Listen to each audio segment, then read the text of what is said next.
Good morning to all the folks on the West Coast, and for the rest of the country, good afternoon. I am George DeMarco, ESX Chair, and I'd like to welcome everyone to today's webinar. It's called The Next Profitable Battleground, Commercial Systems.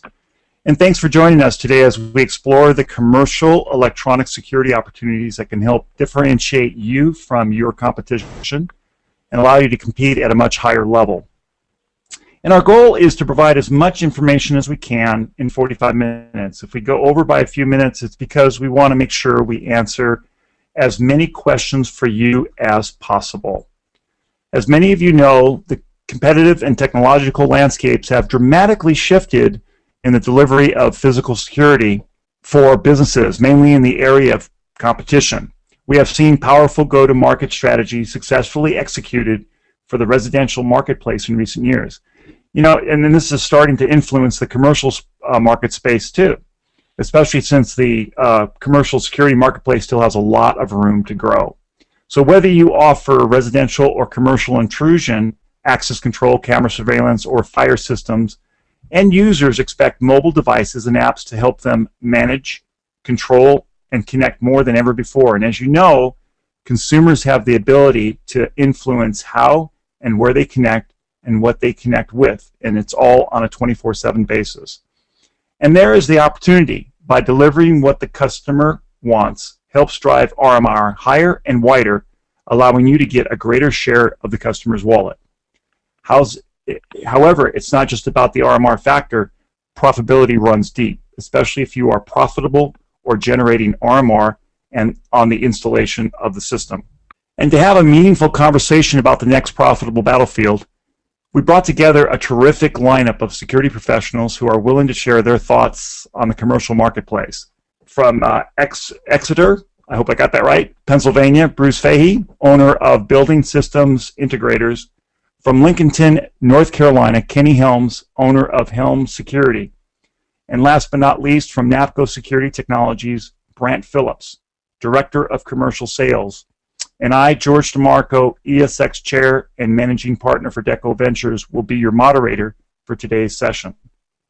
This webinar is made possible by Commercial Grade from NAPCO, and on behalf of ESX, we thank NAPCO for their sponsorship.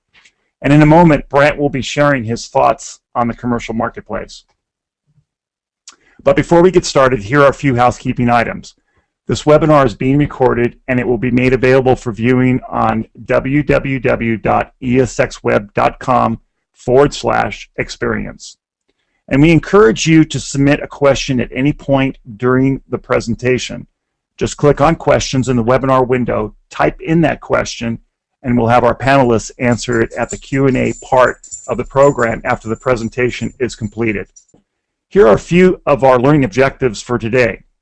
Our goal is for our presenters to share their knowledge about the commercial security marketplace, and we hope you will learn from their experiences in the selling process and understanding why bringing the latest next-gen commercial products and services to the end user, from intrusion, fire, access control, video communication protocols to cloud-based services, benefits the company and the end user, and can all be achieved in a more strategic and profitable way.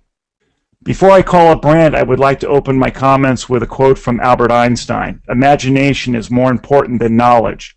Knowledge is limited. Imagination encircles the world. Pretty hard to disagree with a guy who has such a vivid imagination and a grasp on knowledge. But more importantly, he possesses the wisdom to understand the difference between the two. So don't limit or define yourself or your company's future. Use your imagination to drive meaningful innovation and energy throughout your organization. Think of it like a trapeze artist. As they move forward in their act, they must let go of one rung and reach for the next. The same applies to our industry. Let go of the past and reach for the future. So with that, we have some cool presenters here today to share their thoughts and vision on what the commercial security space is all about. So to kick off today's session, let's start by welcoming Brant Phillips to talk about Commercial Grade from NAPCO and his thoughts about the commercial market opportunities in general. Please welcome Brant. You're on, Brant. Thank you, George. As George said, my name is Brant Phillips. I'm the National Director of Commercial fire and burglary system sales for NAPCO Security Technologies. That is a segment of our business that ranges from all aspects of the commercial market, be it the analog addressable fire alarm, down to the small water flow style of fire system, include even integrated systems, burglar alarm, fire alarm, access control, as well as remote services in those same markets. I was right there with most of our attendees fighting that battle of the low-cost residential systems, and have made the transition myself to strictly the commercial side of the market as well. All right, so as I said, we're trying to escape the free systems market, because many of us have found over the years that it's a bit of a roller coaster. We sell a free or very low-cost system. We, as integrators, bear the cost of the equipment, the installation costs, and then we're faced with a couple of major hurdles.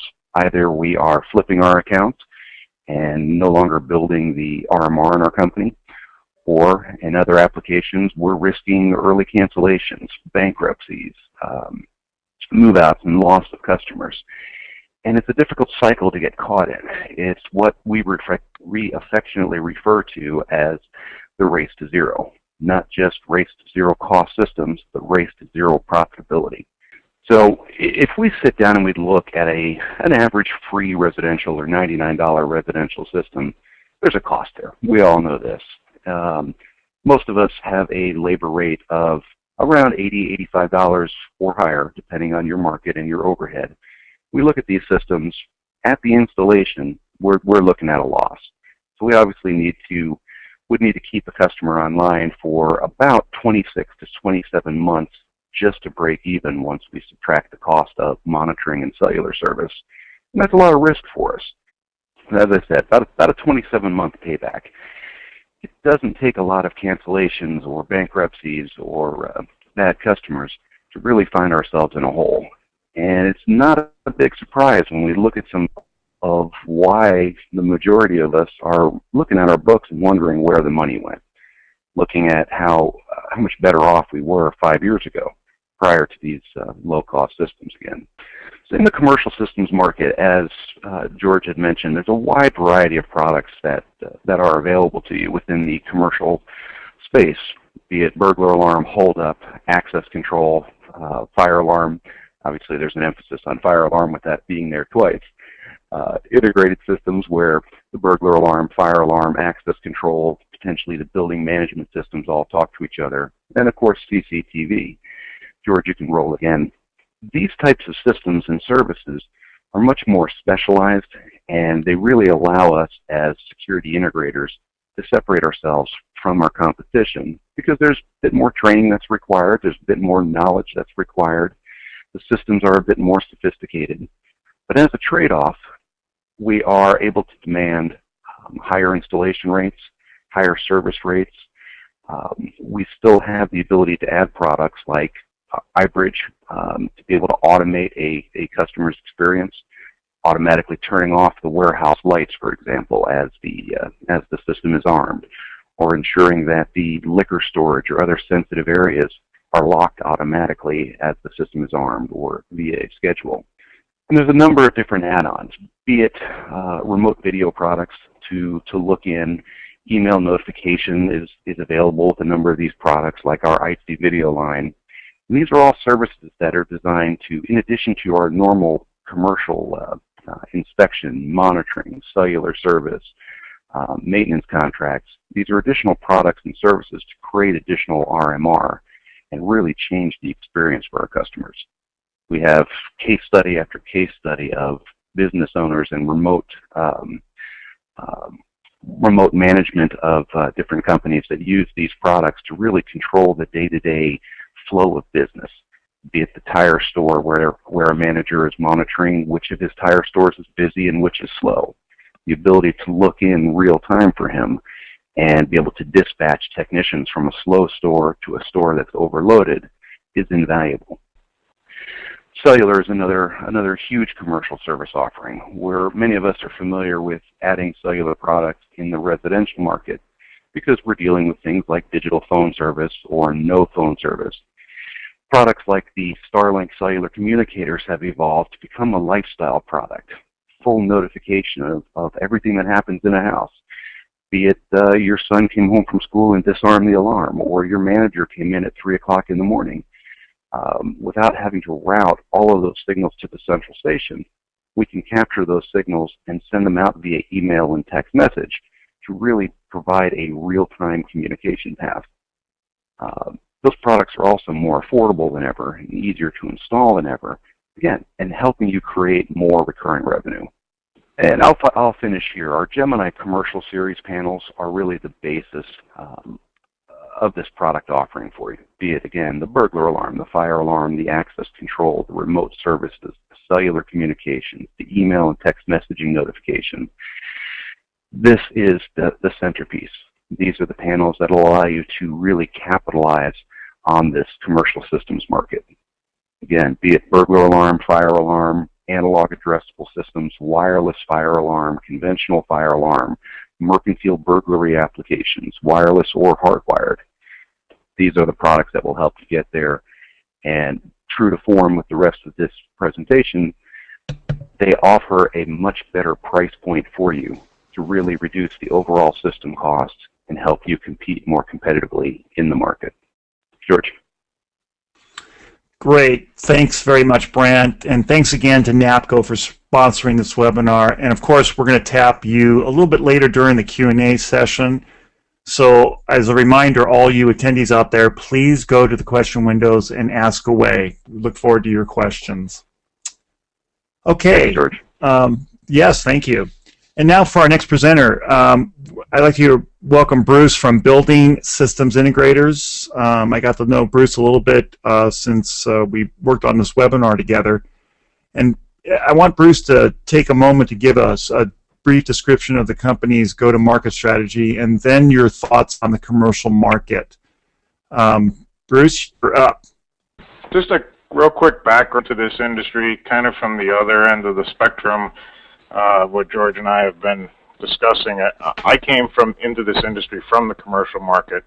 Probably 99% of my career in this industry in 23 years or so has been working strictly in the commercial market. I have a little bit of experience in the residential market, but the company that I started, the expertise that I offer really revolves around offering a larger breadth of product expertise and on a consultative basis to not only the Fortune 500 market that I was used to working in, but I wanted to bring that down market into organizations that are in the small and mid-sized businesses in order to offer them the type of solution that they typically can't afford without having to hire a professional engineer. So my background is kind of broad, but like I said, I came into this from the commercial side and have a little bit of a different viewpoint. So that's really what I wanted to bring to the presentation today.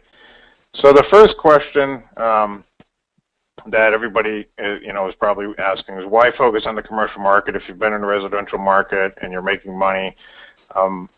People ask me, why not go after the residential market more? And from my experience, there's a lot of roadblocks that are immediately eliminated in the commercial market, and there's a lot of parts of the commercial market that actually help drive your business. One is the commercial market typically understands technology a lot more.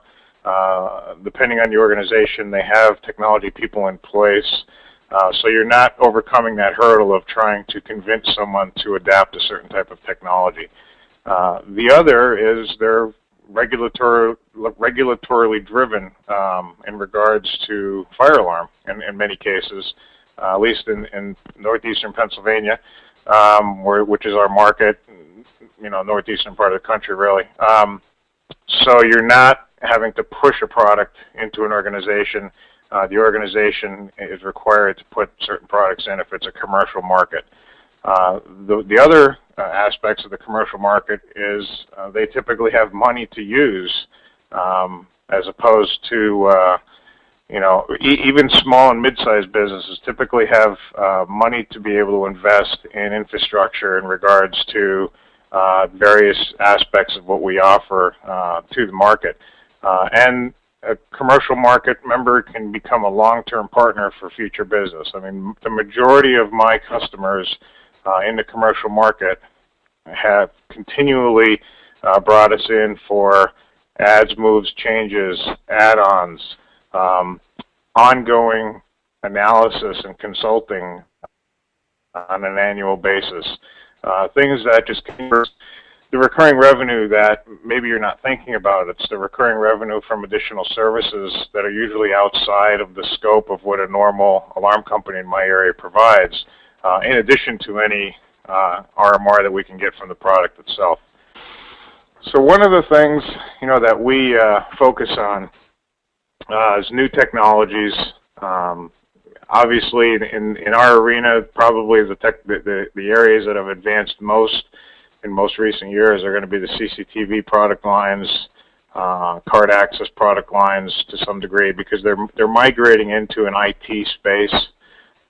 Everything is IP related now, and the IT director is really a driver in most commercial industries. If you go to him and you offer him a choice of implementing a standard card access solution like we're typically have been putting in for the last 10, 20 years versus controllers that are PoE based, or a camera system that's PoE based versus an analog system, he's going to be your biggest ally if you tell him that it's all going to be PoE based and he's going to be involved in it and he's going to be partially in control of it. So that's one area that you want to kind of focus on. And the other is, CCTV is something that's become much more, as well as card access, become much more of a business driver outside of the security realm. Most of my customers, when we go in and talk, we typically don't start off by selling product anyhow.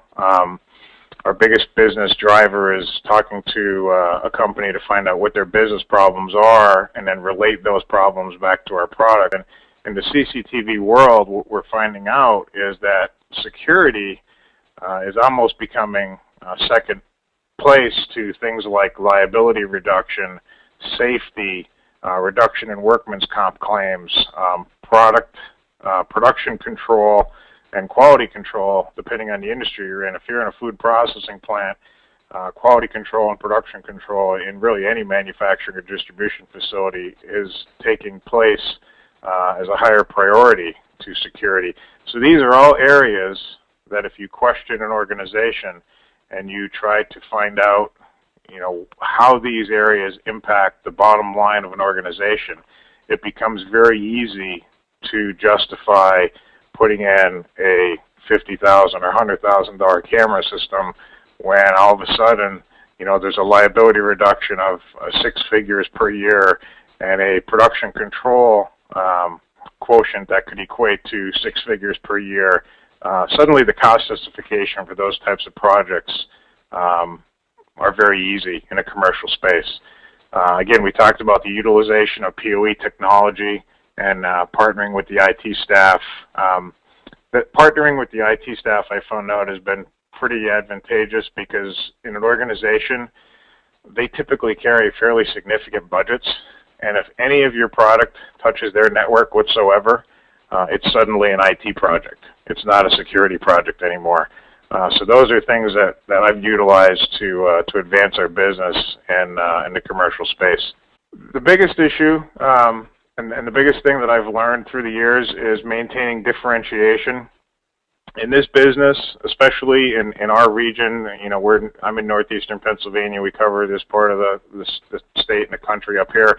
There's a ton of smaller businesses. I myself as a small business, but there's a ton of small little alarm companies that are going out to organizations, to residents, and selling product, selling an alarm system, selling a camera system to address specifically, more than likely one specific need being security. And the process and the theory that I use is I don't lead with product, and what we do is, everybody else is out there trying to sell you a product. I want to find out what's going on in an organization and find out where they're losing money and then see if there's a way that I can use our product to resolve those losses within the organization. That requires asking a lot of questions at various levels of the organization. Typically, I try to start as high up as I can, and then get sponsored down to various, mid-level management and line-level management to find out what problems they're having in an organization that can be resolved by the implementation of an alarm system or the implementation of a camera system or card access, things of that nature. And while you're speaking at each level of the organization, you're learning what aspects of their business are impacted and what impact that has to their bottom line. That bottom line then rolls right up the food chain within the organization to the person that you're going to be making the financial justification to for your solution. It becomes a much easier way for you to justify the financial aspect of your project, because now you're relating it to real hard dollars that they're currently losing.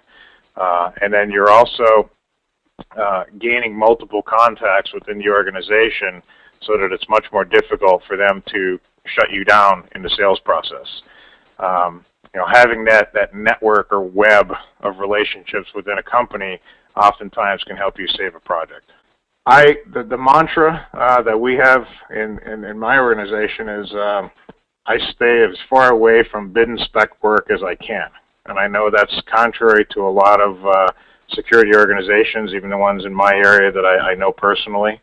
My experience, like I said, I'm a small organization. I have very limited resource, limited time to go out and find business. And if I'm going to a lot of time in developing a solution, a proposal, bidding a job, so on and so forth, I'm going to focus that time where I know I can get my best margins.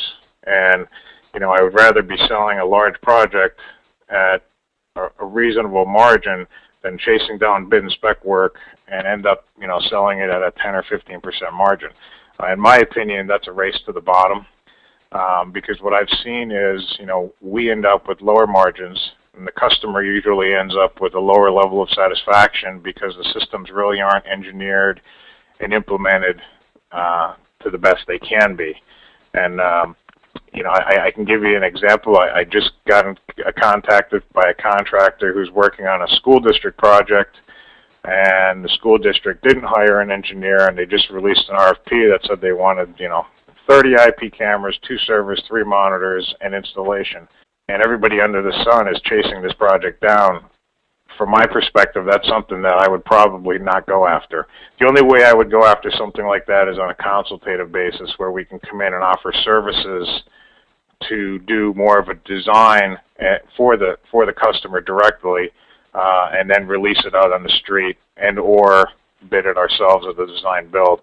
And that kind of leads to the next topic of discussion here. One of the areas of the company that I really focused on when I started was consultative design, doing security risk analyses for organizations, going into companies and finding out, and informing them of where their security risks are, analyzing their existing systems for weaknesses, going to engineering firms and offering your services as a industry consultant to help them design sections of projects that they carry a high risk for it. Most engineering firms don't necessarily have a fire alarm expert on staff. They don't necessarily have somebody that's up on the latest and greatest IP camera systems and network technology. These are areas where you can go to a professional engineering firm, basis both to the engineer and to private industry, who may not necessarily want to spend the money to hire a full-blown PE firm for a stamped project. So these are a lot of different areas that you can diversify into, and the whole mindset that I wanted to bring to the table to these organizations is I wanted to offer the highest level of services and expertise to an organization without having to have them go out and spend 6 figures by hiring an engineering firm and so on and so forth. And at the same time, bring to the table the knowledge and understanding of the implementation and of the actual layout of the system and how it's going to be put in by either my organization or a project that may be put out on the street after we design it. And I've actually done quite a few projects for engineering firms where we've designed security backbones for school districts where we've made a significant amount of revenue just doing the design, so much so that it's almost as profitable as doing the job itself, because the design work is guaranteed revenue. The bid is never guaranteed. So just some things to think of when you're going out there to the commercial industry is, they don't necessarily care about your product, quite frankly. They have a problem that they need to resolve. However they resolve that problem doesn't matter to them. It could be a relay and a bell, or it could be a very sophisticated system that addresses multiple aspects of their organization.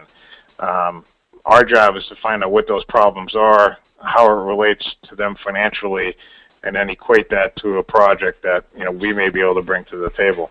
So, in summation, when I go out and get a customer, when we do a project, right from the get-go, my very first meeting with a client, whoever is sponsoring me into that organization, the whole attitude that I bring to the table is that we're really a consultative partner. We're a consultant with this organization, and a partner with this organization to help them understand their problems, because a lot of times they may not even understand the core root of the problems that they have. And after you gain a lot of industry experience in various types of industries, you can help them understand the source of those problems. You could do the legwork within their own organization to help them discover the source of some of these problems, and then present them with a solution. But once the project is implemented, if you handle the sales process correctly, they become dependent upon you in an ongoing basis, and you become their partner, which in turn for you means a continuous revenue stream from that customer. Once a system is implemented, you're going to follow up with a service contract, which is usually on average 15% or so of the project cost. So if you're going to implement a camera system for $50,000 to $100,000, your recurring revenue is going to be 15% of that every year moving forward, in addition to going back in and doing security risk analyses for the organization on an ongoing basis as their business changes and things of that. That's the recurring revenue that we chase, in addition to the typical recurring revenue that the security industry is used to. And then the other side of our organization constantly approaches engineering firms offering consultative basis in high-risk areas to be an industry consultant. And the way we sell that is the engineering firm actually looks better in their customers' eyes by bringing in a specialist to handle certain aspects of the job. So they look good, they make more money, we make more money, the customer ends up with a better engineered solution, even if it is a bid and spec project that eventually goes out on the street. We actually follow up with the engineering firm and actually the submittals. We keep track of the project with the integration done to professional standards, so that everybody in the picture ends up getting the best of breed of the solution and the way it's implemented.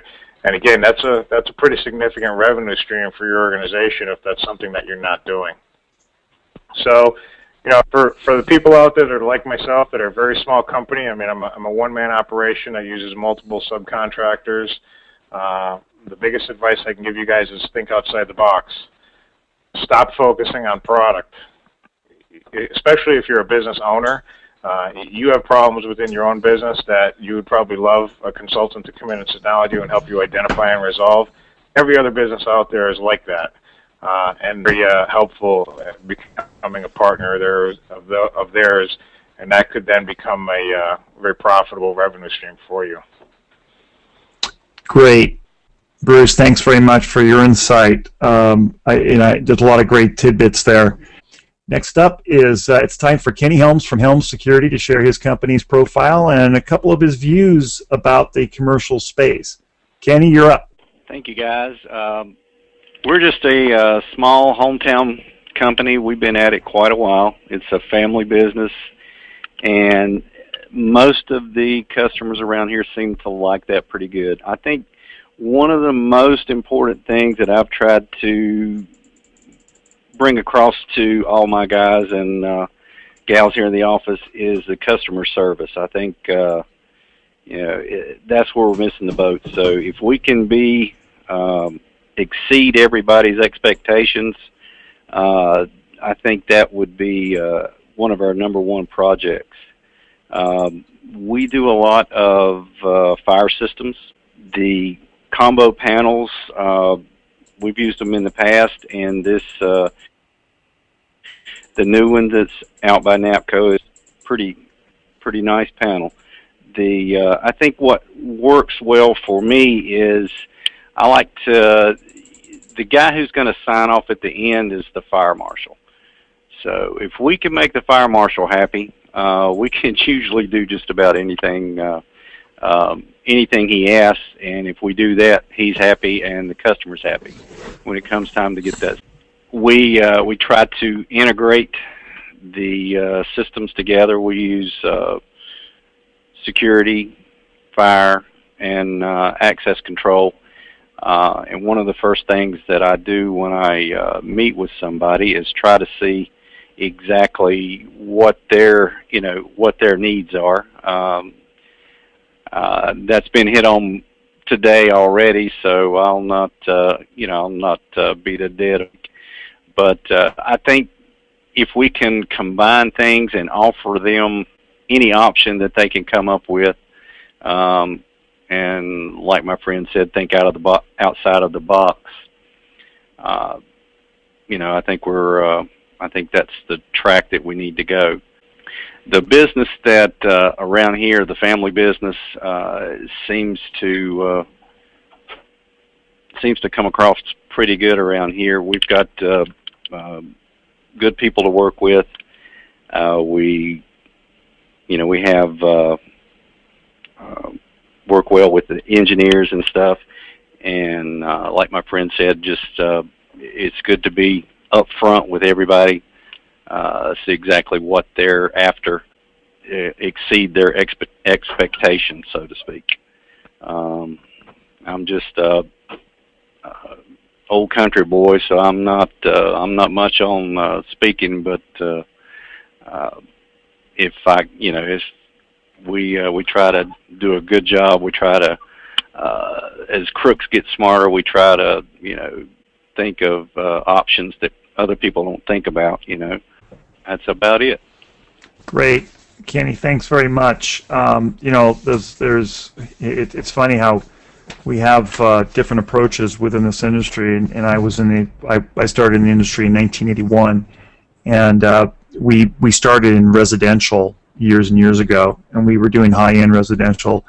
And I remember having at one complex we were doing multi-family facilities also, apartment communities and condos. And one of the questions that came up to me was, do you do fire systems? And it was quite by accident that we got involved with fire systems way back when, and we became experts on it. But I caution everybody, before you get involved with things, you need to look at what the effects are as you move into a new market or vertical that you're thinking about, and learn about it, and just don't get into it by accident. It worked out for us tremendously, but I always suggest to people, make sure you go in with eyes wide open. And with that, I'd like to let's go into our Q&A section. We are very fortunate to have these people on the call, and at this point, we're going to open it up to a few questions, some from me and some from some of the listeners out there. And so I'm going to ask the first one, and I know this is something that I hear more and more across the country when I speak to people from the west all the way to the east, and actually into Canada too. And I'm going to ask this one of Bruce and of Kenny, and I think you touched on a little bit of Kenny, but one of the big things is finding the right staff to install and service commercial accounts. Do you use only internal people, or do you outsource whenever possible? And if you do use in-house people, do you have an ongoing training program that keeps them up to date, and how do you keep them up to date? Bruce, I'm going to start with you. Sure. The way I've handled it, being a small organization, I have formed a network of other companies within similar business aspects, kind of like peanut butter and jelly relationships within companies. I mean, I work with a telecommunications firm a lot, another small organization, small homegrown company, and they do a lot of physical implementation for me. They have electrical experience as far as pulling cable and things of that nature, and then they also have experience in running fiber, terminating Cat6, implementing cameras. The alarm work, again, I work with electrical firms to do my physical installation, and then a lot of that I go out and actually do the smarts and parts, as we call it here, myself. Especially if it's a larger job that might have more complicated application to it.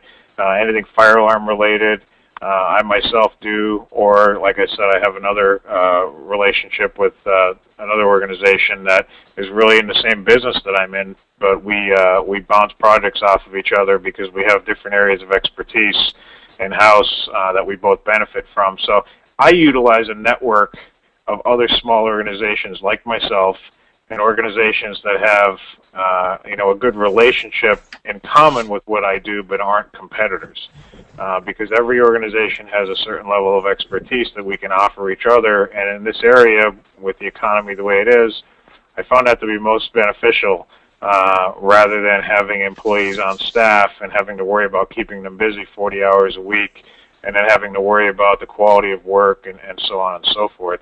So that's the way I handle it. It gets rid of my training curve. It actually brings me business because these other organizations that I work with that don't do fire and don't necessarily do IP video bring me work, and then I also bring them work when it comes to telecommunications and things of that nature. Great. Kenny, how do you handle that? What we do is we have probably a half a dozen fairly large electrical contractors around that doesn't really want to fool with the fire alarms. And the training and everything is very important. So any connections that's made, we usually try to do it ourselves. And most of the electrical companies around here seem to like that. I mean, we can go in, the fire alarms are usually on the electrical contract. So if they can go in, run the pipe, that's all they've got to do. My guys come in, pull all the wire, make the terminations, mount the devices, test the devices, certify the devices, meet with the fire marshal. Everything's pretty much done in-house, so to speak. And if there's training to be done, anything that comes out new, I'm a big believer in staying on top of things. So anything comes out, all my guys get the proper training, and they know, because they can spend a day or 2 days in training and save me hours of disgust out there in the field, if you know what I mean. Yep, absolutely. And Brand, I'm going to ask you this question because I think we really need to kind of hear from you. And it's regarding 2G, the 2G sunset. But now people are talking about 3G, 4G, and I'm sure 5G is right around the corner. And those connections from the premises, protected premises, to the central station. It's how does a dealer keep up with the latest communication protocols so their clients aren't left with a failure to communicate? Sure. That's a very valuable question because technology, as we all know, continues to move forward and evolve. And it's one of those areas that's out of our control. The best decision many of my dealers have made in regards to these communications technologies is to embrace NAPCO's Starlink cellular communicators, because that was a product when we first designed it. We looked at the future. We knew that things were going to be changing. We knew that the days of having a communication technology for 15 or 20 years were dead and gone. So our radios are designed so that we can remove the transmitter board, which is one of the components in the cellular communicator and put in whatever the modern technology is. So many of our dealers who were installing our original Starlink, which was a 2G communicator, as AT&T has started making a transition in certain markets away from that. They simply go to the site, remove the transmitter, put in the 3G, 4G board, and in some cases update the firmware in the radio locally, and now they're utilizing the newest, latest, and greatest technology without having to invest in a totally new communicator. But it's been a nice benefit, and I think that really comes down to the forward-thinking nature of manufacturers. And it's been a little bit of a paradigm shift for manufacturers. Yeah, that we it sure need to think beyond ourselves. It surely has, yeah. And it can be very complex and confusing, not only to the dealers, but obviously to the end users. My next question is for Kenny. I know with all these things that are going around, from the connection points to the central station, there's another connection point that's becoming even more important. Are interactive services, remote access to the systems and panels and whatnot, a bigger benefit for the end users? How are they viewing it, as a positive or a negative in your world? Oh, very much a positive. I mean, if we can make their life easier, that's key there. That's a great selling point, and it's more RMR. So yeah, it's everybody wants to see what's going on. Everybody wants to know when an employee leaves. It's the remote world, so to speak. Got it. And I'm going to ask this. We only have a few more minutes here, but I want to ask this question here. I want to go to Bruce and then Kenny and then Brant. What, of all the commercial systems that are being installed out there, for you, what seems to be the biggest growth product in your arsenal? So what do you see that customers want more than anything else right now? It's a CCTV, access control, combination thereof. Bruce, go first. In my area, it's CCTV without a doubt, and it's being driven by a higher and higher desire to see clearer and clearer and sharper images in more and more difficult lighting environments. And unfortunately, the fiction of all of these crime dramas on TV is driving the customer's expectation. And a few years ago, we were all putting in 600-700 line analog cameras, and we were thinking, well, this is really pretty good. And now we're putting in up to 40 megapixel IP cameras with 180-degree fields of view, and customers are still demanding more. And that seems to be the latest and greatest growth explosion. That's probably 80% of my business right now is the networking deployment and IP camera installation, and then we piggyback the IP card access, the PoE card access off of that. Mm-hmm. And I see, again, for us, it's a driver because IT people want that, and they have the money to buy it within the organization. So that's been the highest growth potential product sector, as well as the highest profit product sector in our area. Got it. And Kenny, how about you? And then Brant. Yeah, he's exactly right. CCTV is the biggest explosion. I mean, everybody wants to see what's going on real time, and they also want to see what went on last month, unfortunately. That and along with access control, the schools' big feature and being able to lock down, that's a biggie right now. If somebody on site, they can lock the school down, in a millisecond. So that's a big need right now. CCTV by far. Okay, and Brant, from a manufacturer's point of view, what are you seeing? Well, from a manufacturer's point of view, we really see a lot of diversification in the growth. Wireless fire systems are growing very, very quickly. The ability to install points of protection in a commercial application without running conduit, without running cable, is growing very, very quickly for us. The other area that's probably our strongest growth area is the remote services market. And by that, I lump in the cellular communications, remote IP camera products, remote system control, virtual keypads, smartphone connections to every aspect of the system. Okay, great. And I have a question from one of our listeners out there, from Ron A. He's been and this is for, I'm going to give this to Bruce, security integrator since 1992. A trend that I'm seeing that worries me greatly is that large corporations are squeezing out the smaller independent integrator by pricing their solutions under cost if necessary. My question is, how do we as an independent contractor get invited to the bid process, and how can we overcome the large companies' streamline pricing, such as ADT or Stanley Systems and so on and so forth, the other large companies? And I know you spoke about it, and you say you kind of stay away from it, but what kind of advice would you give this gentleman? Well, the one thing that I learned is if it's going to be a bid, if it's going to be a school, if you anticipate into that customer's organization before it goes out for bid. You need to be the guy driving the design. You need to be the customer's sponsor that the customer goes to the engineer with and says, this is the guy that's going to work with you to design our solution.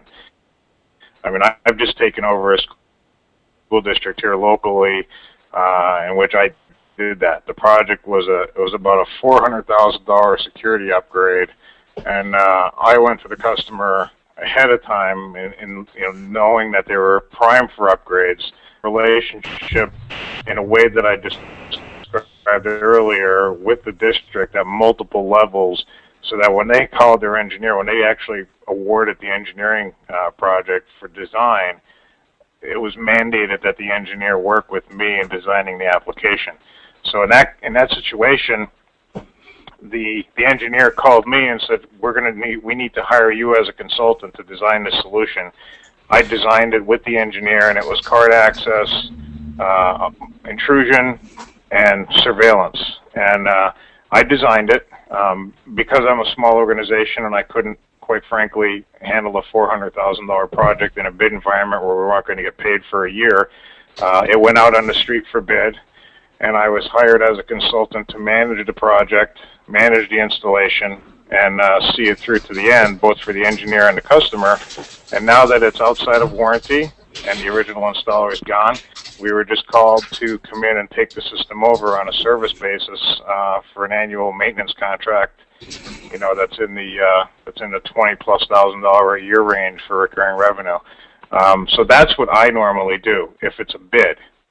Right. If it's a situation where it's not a bid and I'm competing with the ADTs and the other commodity-based sellers that are out there, quite frankly, you just have to be a better salesman. You need to integrate yourself deeper into the organization, sell at a much higher level.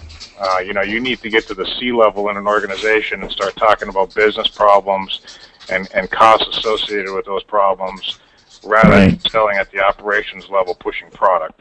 Right. Okay, great, guys. And here's my last tidbit for everybody out there. A lot of customers your customers are not always have you at top of mind, and there's a lot of technologies that they should be exposed to and they just don't have. And to Bruce's point previously, there's things that you can expose them to that they're not thinking about, whether it's workers' comp or training or marketing, using cameras for marketing purposes and whatnot. But what we used to have is what we call technology days, and we invited prospects as well as our own customers to come in to like a lunch and learn, and we would expose them to different technologies, even though they were even cutting edge. And you have a kind of an open session with a lot of customers in the room and prospects, and it gives them an idea that you're thinking about them and thinking about solutions. So it was a real good driver of commercial sales for us. So I'd like to thank all our presenters today, and to thank especially NAPCO for helping make this webinar a success. And obviously the learning does not stop here. This gives you kind of a tidbit of what's going on within ESX 2014, which is going to be in Nashville. And to gain more knowledge about the commercial security place, I want you to take a moment to attend ESX this in June and gain the business intelligence necessary to compete in today's marketplace. And here's a sampling of a few sessions that focus on commercial security, from commercial market trends to project management. You can see these are great commercial-oriented sessions that we have in store for you, those security professionals who attend ESX. And here's something else for those attending ESX. You too can be part of the My Selfie, My Company Selfie, what we're going to do is we just want you to take a picture of your yard sign with or without your staff. The picture can be fun, nostalgic, or serious. Just upload it to Facebook or our Twitter account, and if we get enough pics, we're going to feature it in a special presentation at ESX. It'll be fun. And then speaking of ESX, June is just around the corner, so it's a great time to lock in the registration before it goes up. The cost goes up. Savings for, you can save for ESX June, ESX 2014. And by the way, if you book your travel on American Airlines, you can get a 5% discount. So I want you to head over to ESXweb.com now and register for the Deluxe Pass for this year's event as soon as this webinar is complete, and for access to the discount promo code for American Airlines. If you would like to review this session again, the recording of this webinar will be made available on ESXweb.com in the coming days.